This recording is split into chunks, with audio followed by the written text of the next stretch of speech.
No place for a woman Henry Lawson. He had a selection on a long box scrub siding of the ridges about half a mile back and up from the coach road. There were no neighbors that I ever heard of, and the nearest town was 30 miles away. He grew wheat among the stumps of his clearing, sold the crop standing to a cocky who lived 10 miles away and had some surplus sons. Or some seasons he reaped it by hand, had it thrashed by traveling steamer, portable steam engine and machine, and carried the grain a few bags at a time into the mill on his rickety dray. He had lived alone for upwards of 15 years and was known to those who knew him as Ratty Howlett. Travelers and strangers failed to see anything uncommonly ratty about him. It was known, or at least it was believed, without question, that while at work he kept his horse saddled and bridled and hung up to the fence, or grazing about with the saddle on, or anyway, close handy for a moment's notice. And whenever he caught sight, over the scrub and through the quarter-mile break in it, of a traveler on the road, he would jump on his horse and make after him. If it was a horseman, he usually pulled him up inside of a mile. Stories were told of unsuccessful chases, misunderstandings, and complications arising out of Howlett's mania for running down and bailing up travelers. Sometimes he caught one every day for a week, sometimes not one for weeks. It was a lonely track. The explanation was simple, sufficient, and perfectly natural from a bushman's point of view. Ratty only wanted to have a yarn. He and the traveler would camp in the shade for half an hour or so and yarn and smoke. The old man would find out where the traveler came from, and how long he'd been there, and where he was making for, and how long he reckoned he'd be away, and ask if there had been any rain along the traveler's back track, and how the country looked after the drought, and he'd get the traveler's ideas on abstract questions if he had any. If it was a footman, swagman, and he was short of tobacco, old Howlett always had half a stick ready for him. Sometimes, but very rarely, he'd invite the swagman back to the hut for a pint of tea or a bit of meat, flour, tea, or sugar to carry him along the track. And after the yarn by the road, they said, the old man would ride back, refreshed, to his lonely selection and work on into the night as long as he could see his solitary old plow horse or the scoop of his long-handled shovel. And so it was that I came to make his acquaintance, or rather, that he made mine. I was cantering easily along the track. I was making for the northwest with a pack-horse, when about a mile beyond the track to the selection I heard, "Hi, mister," and saw a dust cloud following me. I had heard of old Ratty Howlett casually, and so was prepared for him. A tall, gaunt man on a little horse. He was clean-shaven, except for a frilled beard round under his chin, and his long, wavy dark hair was turning gray. A square, strong-faced man, and reminded me of one full-faced portrait of Gladstone more than any other face I had seen. He had large reddish-brown eyes, deep-set under heavy eyebrows, and with something of the black fellow in them, the sort of eyes that will peer at something on the horizon that no one else can see. He had a way of talking to the horizon, too, more than to his companion, and he had a deep, vertical wrinkle in his forehead that no smile could lessen. I got down and got out my pipe, and we sat on a log and yarned a while on bush subjects, and then, after a pause, he shifted uneasily, it seemed to me, and asked rather abruptly and in an altered tone if I was married. A queer question to ask a traveler, more especially in my case, as I was little more than a boy then. He talked on again of old things and places where we had both been, and asked after men he knew or had known, drovers and others, and whether they were living yet. Most of his inquiries went back before my time, but some of the drovers, one or two overlanders with whom he had been mates in his time, had grown old into mine, and I knew them. I notice now, though I didn't then, and if I had it would not have seemed strange from a bush point of view, that he didn't ask for news nor seem interested in it.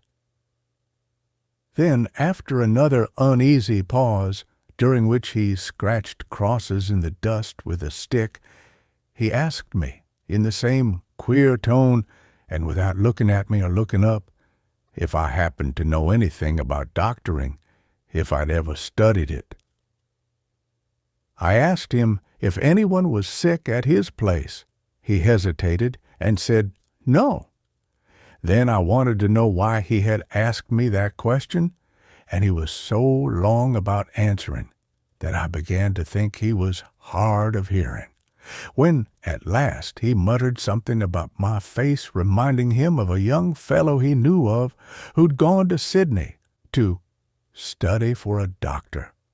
That might have been, and looked natural enough. But why didn't he ask me straight out if I was the chap he knowed of? Travelers do not like beating about the bush in conversation. He sat in silence for a good while, with his arms folded, and looking absently away over the dead level of the great scrubs that spread from the foot of the ridge we were on to where a blue peak or two of a distant range showed above the bush on the horizon. I stood up and put my pipe away and stretched. Then he seemed to wake up. "Better come back to the hut and have a bit of dinner," he said. "The missus will about have it ready, and I'll spare you a handful of hay for the horses." The hay decided it. It was a dry season. I was surprised to hear of a wife, for I thought he was a hatter. I had always heard so. But perhaps I had been mistaken, and he had married lately, or had got a housekeeper.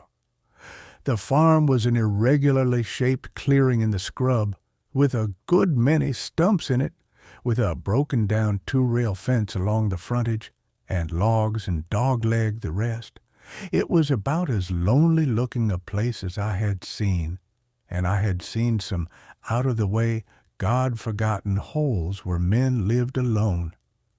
The hut was in the top corner, a two-roomed slab hut with a shingle roof, which must have been uncommon round there in the days when that hut was built.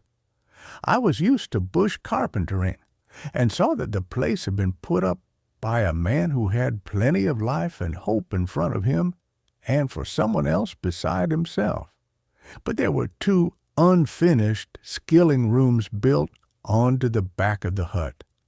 The posts, sleepers, and wall plates had been well put up and fitted, and the slab walls were up, but the roof had never been put on.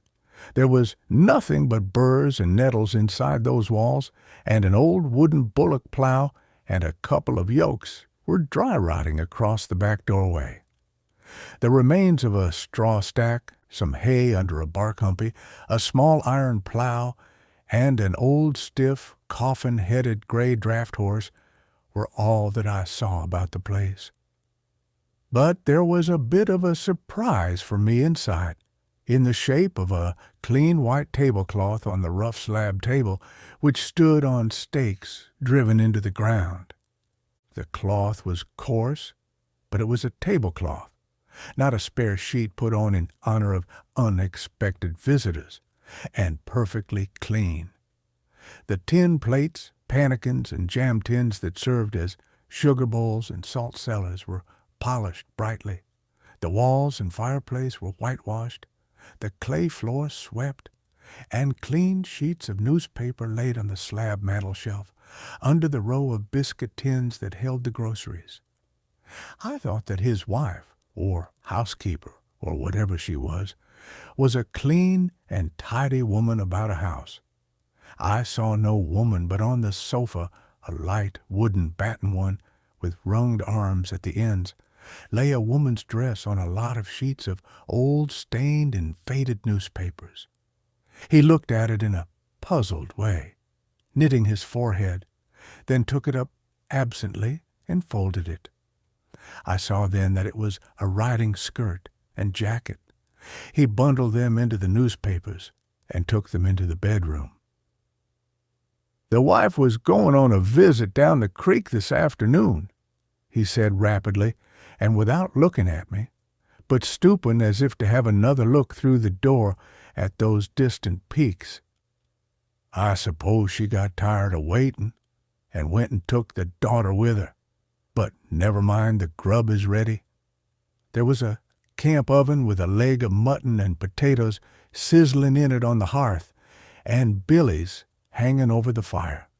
I noticed the billies had been scraped and the lids polished. There seemed to be something queer about the whole business, but then he and his wife might have had a breeze during the morning. I thought so during the meal, when the subject of women came up, and he said one never knew how to take a woman, etc. But there was nothing in what he said that need necessarily have referred to his wife or to any woman in particular.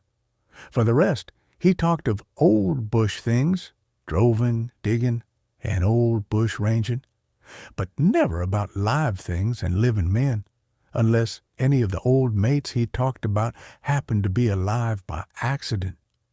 He was very restless in the house and never took his hat off. There was a dress and a woman's old hat hanging on the wall near the door, but they looked as if they might have been hanging there for a lifetime. There seemed something queer about the whole place, something wanting, but then all out of the way bush homes are haunted by that something wanting, or, more likely, by the spirits of the things that should have been there but never had been. As I rode down the track to the road, I looked back and saw old Howlett hard at work in a hole round a big stump with his long-handled shovel. I'd noticed that he moved and walked with a slight list to port, and put his hand once or twice to the small of his back, and I set it down to lumbago, or something of that sort. Up in the Never Never, I heard from a drover who had known Howlett that his wife had died in the first year, and so this mysterious woman, if she was his wife, was, of course, his second wife. The drover seemed surprised and rather amused at the thought of old Howlett going in for matrimony again. I rode back that way 5 years later from the Never Never. It was early in the morning. I had ridden since midnight. I didn't think the old man would be up and about, and besides, I wanted to get on home and have a look at the old folk and the mates I'd left behind and the girl. But I hadn't got far past the point where Howlett's track joined the road when I happened to look back and saw him on horseback stumbling down the track. I waited till he came up. He was riding the old gray draft horse this time, and it looked very much broken down. I thought it would have come down every step and fallen like an old rotten humpy in a gust of wind, and the old man was not much better off. I saw at once that he was a very sick man. His face was drawn, and he bent forward as if he was hurt. He got down stiffly and awkwardly like a hurt man, and as soon as his feet touched the ground, he grabbed my arm, or he would have gone down like a man who steps off a train in motion. He hung towards the bank of the road, feeling blindly, as it were, for the ground with his free hand as I eased him down. I got my blanket and calico from the pack saddle to make him comfortable. "Help me with my back agin the tree," he said. "I must sit up. It's no use lying me down." He sat with his hand gripping his side and breathed painfully. "Shall I run up to the hut and get the wife?" I asked. "No." He spoke painfully. "No." Then, as if the words were jerked out of him by a spasm, She ain't there." I took it that she had left him. "How long have you been bad? How long has this been coming on?" He took no notice of the question. I thought it was a touch of rheumatic fever or something of that sort. "It's gone into my back and sides now. The pain's worse in me back," he said presently. "I had once been mates with a man who died suddenly of heart disease while at work. He was washing a dish of dirt in the creek near a claim we were working. He let the dish slip into the water, fell back, crying, 'Oh, my back,' and was gone. And now I felt by instinct that it was poor old Howlett's heart that was wrong. A man's heart is in his back as well as in his arms and hands. The old man had turned pale with the pallor of a man who turns faint in a heat wave, and his arms fell loosely, and his hands rocked helplessly with the knuckles in the dust. I felt myself turning white, too, and the sick, cold, empty feeling in my stomach, for I knew the signs. Bushmen stand in awe of sickness and death. But after I'd fixed him comfortably and given him a drink from the water bag, the grayness left his face, and he pulled himself together a bit. He drew up his arms and folded them across his chest. He let his head rest back against the tree. His slouch hat had fallen off, revealing a broad white brow much higher than I expected. He seemed to gaze on the azure fin of the range showing above the dark blue-green bush on the horizon. Then he commenced to speak, taking no notice of me when I asked him if he felt better now, to talk in that strange, absent, far-away tone that awes one. He told his story mechanically, monotonously, in set words, as I believe now, as he had often told it before, if not to others, then to the loneliness of the bush. And he used the names of people and places that I had never heard of, just as if I knew them as well as he did. I didn't want to bring her up the first year. It was no place for a woman. I wanted her to stay with her people and wait till I'd got the place a little more shipshape. The Phippses took a selection down the creek. I wanted her to wait and come up with them so she'd have some compania woman to talk to. They came afterwards, but they didn't stop. It was no place for a woman. But Mary would come. She wouldn't stop with her people down country. She wanted to be with me and look after me and work and help me. He repeated himself a great deal, said the same thing over and over again sometimes. He was only mad on one track. He'd tail off and sit silent for a while. Then he'd become aware of me in a hurried, half-scared way and apologize for putting me to all that trouble and thank me. "I'll be all right directly. Best take the horses up to the hut and have some breakfast. You'll find it by the fire. I'll follow you directly. The wife will be waiting," and he would drop off and be going again presently on the old track. Her mother was coming up to stay a while at the end of the year, but the old man hurt his leg. Then her married sister was coming, but one of the youngsters got sick, and there was trouble at home. I saw the doctor in the town, 30 miles from here, and fixed it up with him. He was a boozer. I'd have shot him afterwards. I fixed up with a woman in the town to come and stay. I thought Mary was wrong in her time. She must have been a month or 6 weeks out. But I listened to her. Don't argue with a woman. Don't listen to a woman. Do the right thing. We should have had a mother woman to talk to us, but it was no place for a woman. He rocked his head as if from some old agony of mine against the tree trunk.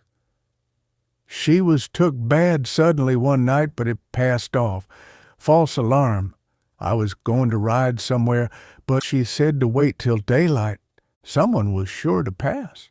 She was a brave and sensible girl, but she had a terror of being left alone. It was no place for a woman. There was a black shepherd 3 or 4 miles away. I rode over while Mary was asleep and started the black boy into town. I'd have shot him afterwards if I'd have caught him. The old black gin was dead the week before, or Mary would have been all right.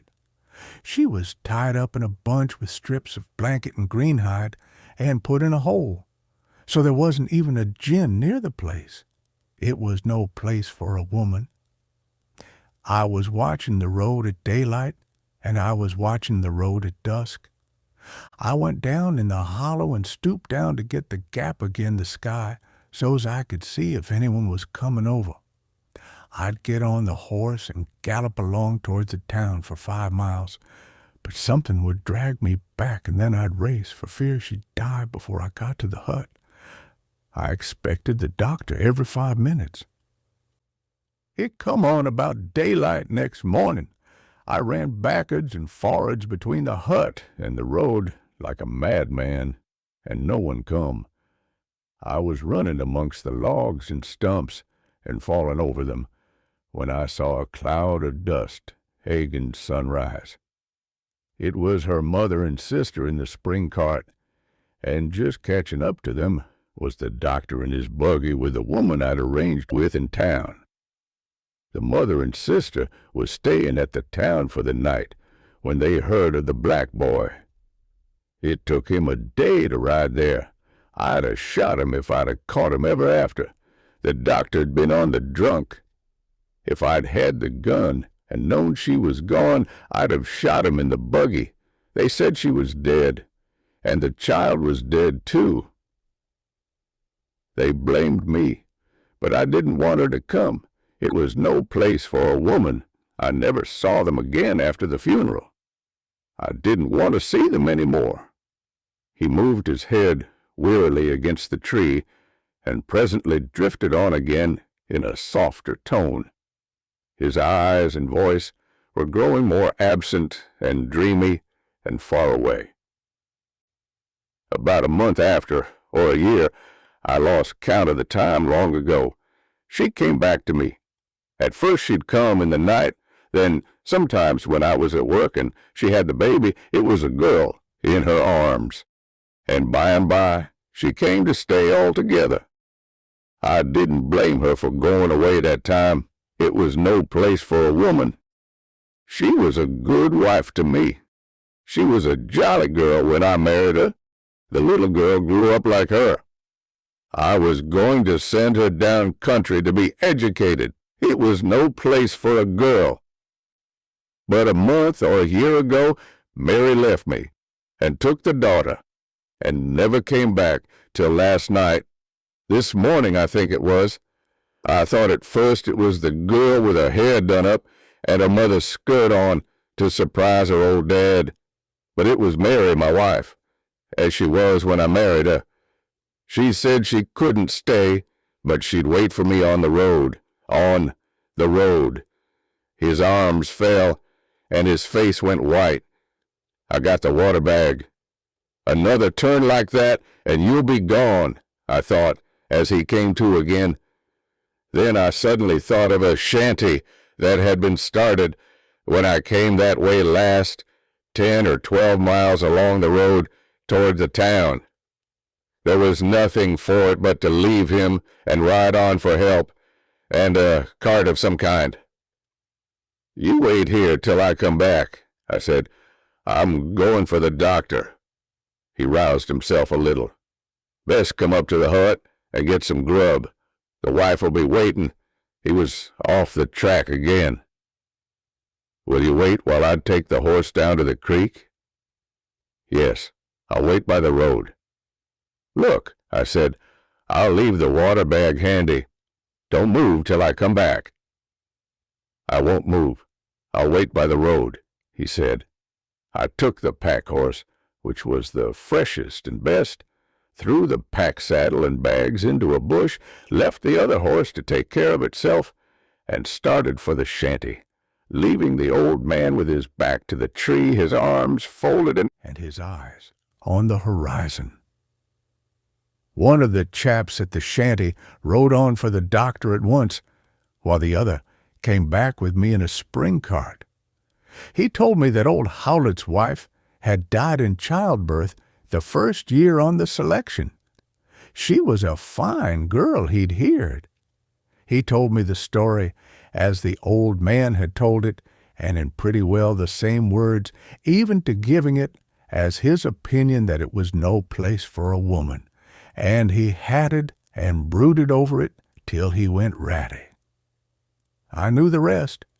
He not only thought that his wife, or the ghost of his wife, had been with him all those years, but that the child had lived and grown up, and that the wife did the housework, which, of course, he must have done himself. When we reached him, his knotted hands had fallen for the last time, and they were at rest. I only took one quick look at his face, but could have sworn that he was gazing at the blue fin of the range on the horizon of the bush. Up at the hut, the table was set as on the first day I saw it, and breakfast in the camp oven by the fire.